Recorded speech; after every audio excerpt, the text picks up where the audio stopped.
ইয়াংরা কেন জামাতের দিকে বেশি ঝুঁকতেছে, প্রফেশনালরা কেন বিএনপিকে পছন্দ করতেছে। একটা কারণ আমার কাছে মনে হয়েছে যে আমাদের দেশে যখনই আপনার নিরপেক্ষ নির্বাচন হয়েছে আপনি দেখবেন তখনই কিন্তু মানুষ সবসময় যারা ক্ষমতাসীন, যারা প্রভাবশালী, যারা শক্তিশালী তাদের বিরুদ্ধে দাঁড়িয়েছে।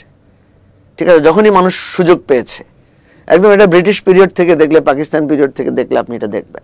মুসলিম লীগ যখনই ক্ষমতায় গেছে, এত পপুলার দল, তখনই তার বিরুদ্ধে কিন্তু আবার লোক দাঁড়িয়েছে। আওয়ামী লীগ এত পপুলার দল, মান্না ভাইদের তো এখানে বিরাট অবদান, যে 70-এর পরে আওয়ামী লীগ ক্ষমতা আসার পরে আবার মানুষ আওয়ামী লীগের বিরুদ্ধে দাঁড়িয়ে গেছে। তো বিএনপি ধরেন 91 সালে ক্ষমতা এসেছে, আবার 96-তে ক্ষমতা হারিয়ে ফেলেছে, আবার আওয়ামী লীগ ক্ষমতা হারিয়েছে। প্রত্যেকটাই হচ্ছে নিরপেক্ষ নির্বাচনের ফল। এই সময় এসে মানুষ আসলে সরকার হিসাবে কাকে মনে করছে? আমার ধারণা যে মানুষ সবচাইতে পাওয়ারফুল হিসেবে দেখছে বিএনপিকে। এবং এর কারণ আমি খোঁজ করে দেখলাম কেন দেখেছে।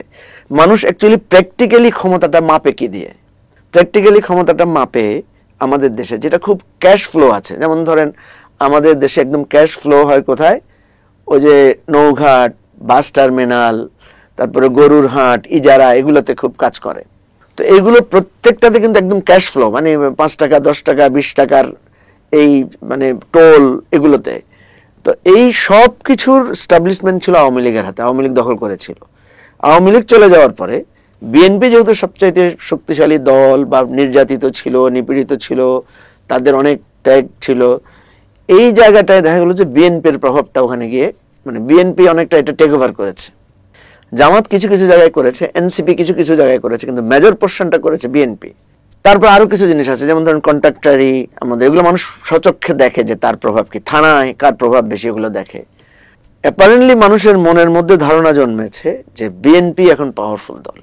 ফলে সে যখন মতামত পেশ করতে পারে, তখন সে ওই যে বললাম যে সূত্রটা কাজ করে, যে ক্ষমতাসীনদের বিরুদ্ধে দাঁড়ায়। এবারে নির্বাচন যদি একদম মানুষ ভোট দিতে পারে, তাহলে এটার প্রভাব বিএনপির বিরুদ্ধে কিছুটা পড়বে। এবং এর বেনিফিটটা কারা পাবে? এর বেনিফিটটা যারা মানুষ মনে করবে যে বিএনপির কাউন্টার কে।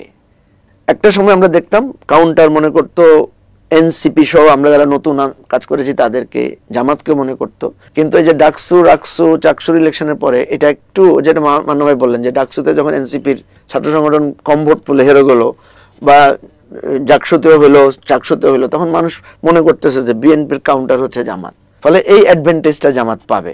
মান্না ভাইয়ের সাথে আমি একমত যে এটা একদম একেবারে রাত দিন তফাৎ করে ফেলবে কিনা সেটা বোঝা যাচ্ছে না, কিন্তু এটার কিছুটা প্রভাব পড়বে এবং কিছুটা পরিবর্তন, এক্সপেক্টেড জায়গা থেকে কিছুটা চেঞ্জ আসবে।